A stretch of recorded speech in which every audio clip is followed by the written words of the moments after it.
Jai Radha Madhava Kunja Bihari.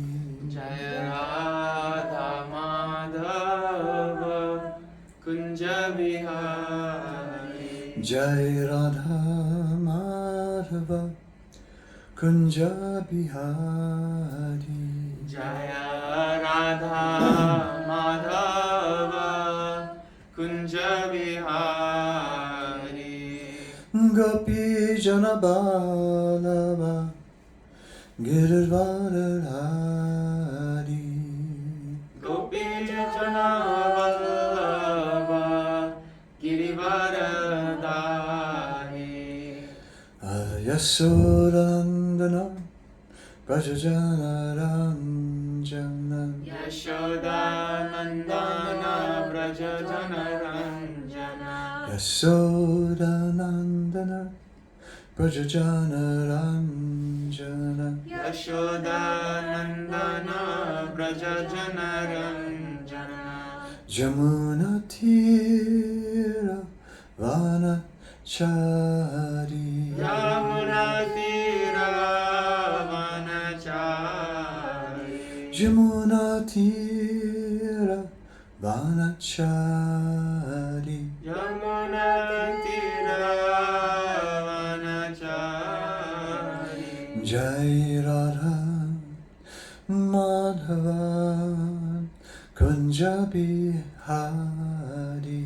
Jaya Radha Madhava Kunja Bihari. Shri Krishna book by His Divine Grace Srila Prabhupada Srimati Bhaktivedanta Swami Prabhupada. This chapter is chapter 2, Prayers by the Demigods for Lord Krishna in the womb.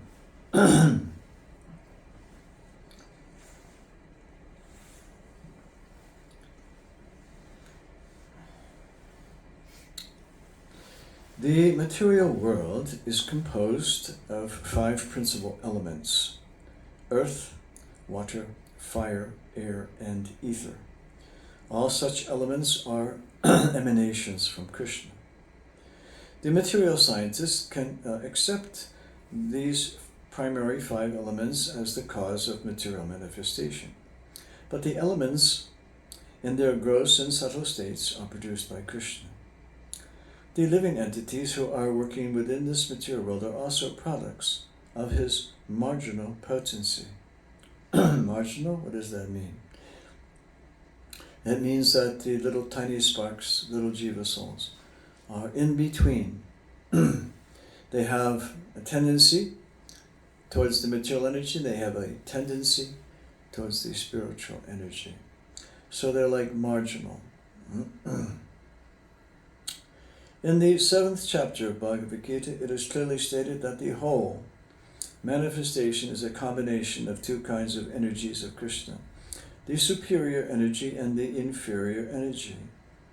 The living entities are the superior energy, and the dead material elements are his inferior energy. And in the dormant stage, everything remains in Krishna. The demigods continue to offer their respectful prayers unto the supreme form of the personality of Godhead, Krishna, by analytical study of the material manifestation. What is this material manifestation? It is just like a tree. A tree stands on the ground. Similarly, the tree of the material manifestation is standing on the ground of material nature. This material manifestation is compared with a tree because a tree is ultimately cut off in due course of time. A tree is called vriksha. Vriksha means that thing which will be ultimately cut off. Kalpa vriksha. Interesting. Vriksha means that thing which will be ultimately cut off. Therefore, this tree of material manifestation cannot be accepted as the ultimate truth. The influence of time is on the material manifestation, but Krishna's body is eternal. He existed before the material manifestation. he is existing while the material manifestation is continuing, and when it will be dissolved, he will continue to exist. The Katha Upanishad also cites this example of the tree of material manifestation standing on the ground of material nature. This tree has two kinds of fruits, distress and happiness. Those who are living on the tree of the body are just like two birds. One bird is the localized aspect of Krishna, the Paramatma, and the other bird is the living entity, the jiva. The living entity is eating the fruits of this material manifestation. And sometimes he eats the fruit of happiness, and sometimes he eats the fruit of distress. But the other bird is not interested in eating the fruit of distress or happiness because he is self-satisfied. The Katha Upanishad states that one bird on the tree of the body is eating the fruits, and the other bird is simply watching. The roots of the tree extend in three directions. That means the root of the tree is like three modes of material nature: goodness and passion and ignorance. Just as the tree's roots expand, so by association with the modes of material nature, goodness, passion, and ignorance, one expands his duration of material existence.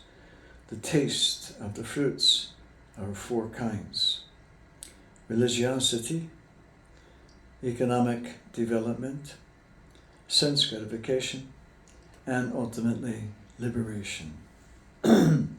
According to the different associations in the three modes of material nature, the living entities are tasting different kinds of religiosity, different kinds of economic development, and different kinds of sense gratification, and different kinds of liberation. Practically all material work is performed in ignorance, but because there are three qualities, sometimes the quality of ignorance is covered with goodness or passion. The taste of these three material fruits is accepted through the five senses. The five sense organs through which knowledge is acquired are subjected to six kinds of whips: lamentation, illusion, infirmity, death, hunger, and thirst. This material world, or the material manifestation, is covered by 7 layers.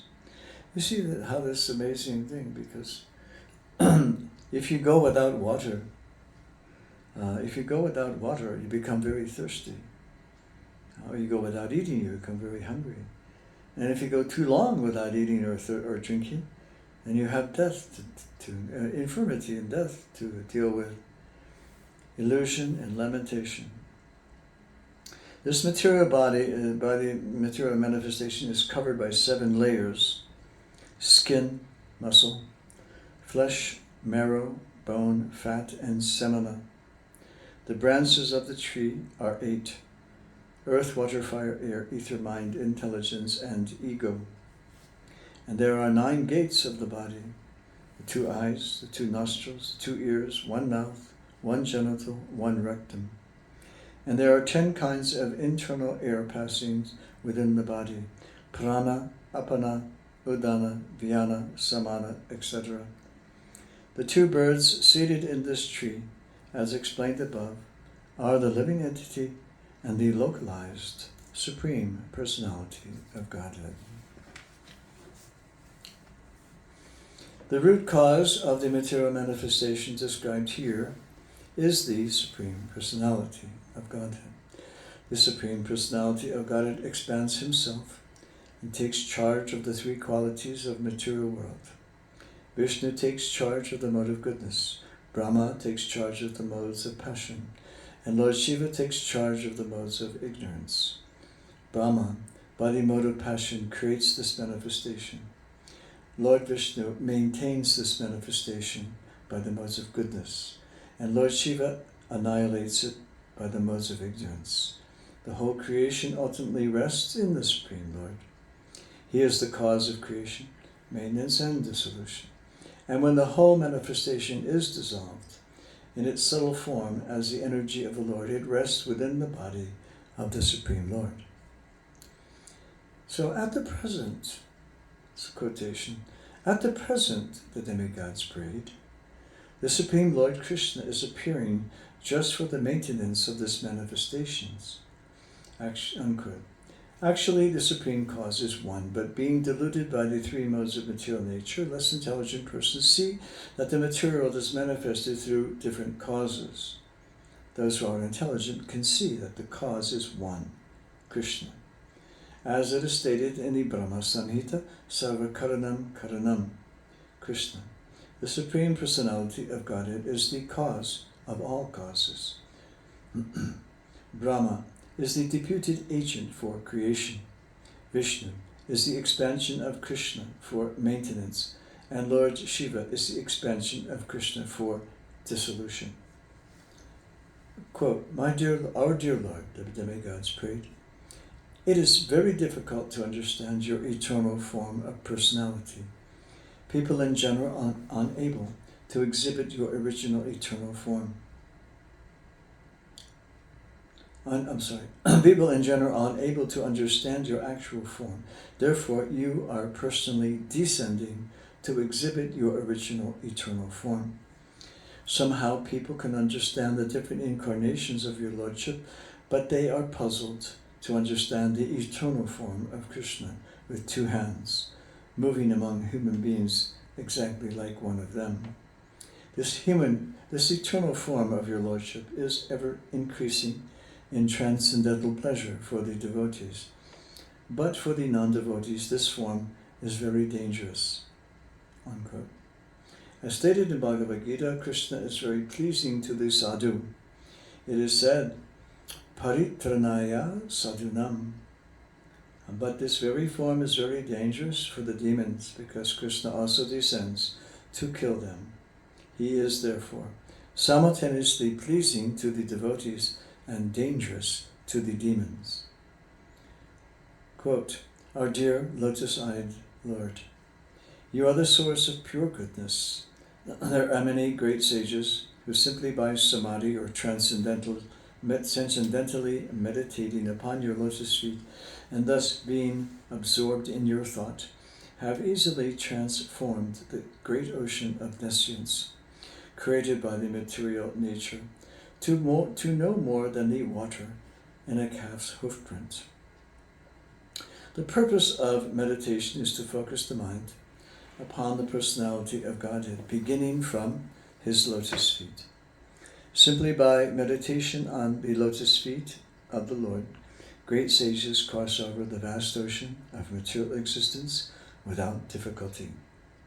Quote, O self-illuminated one, the great saintly persons who have crossed over the ocean of nescience by the help of the transcendental boat of your lotus feet have not taken away that boat.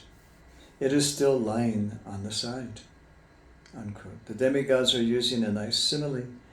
If one takes a boat to cross the river, the boat also goes with one on the other side of the river. So when one reaches the destination, how can the same boat be available to those who are still on the other side? To answer this difficulty, the demigods say, in this prayer that the boat is not taken away, in this prayer, the boat is not taken away. The devotees still remaining on the other side are able to pass over the ocean of material nature because the pure devotees do not take the boat with them when they cross over. When one simply approaches the boat, the whole ocean of material existence is reduced to the size of water in a calf's hoofprint. Therefore, the devotees do not need to take a boat to the other side. They simply cross the ocean immediately. Because the great saintly persons are compassionate towards all conditioned souls, the boat is still lying at the lotus feet of the Lord. One can meditate upon his feet at any time, and by so doing, one can cross over that great ocean of material existence. I think we'll stop here. Hare Krishna. Hare Krishna.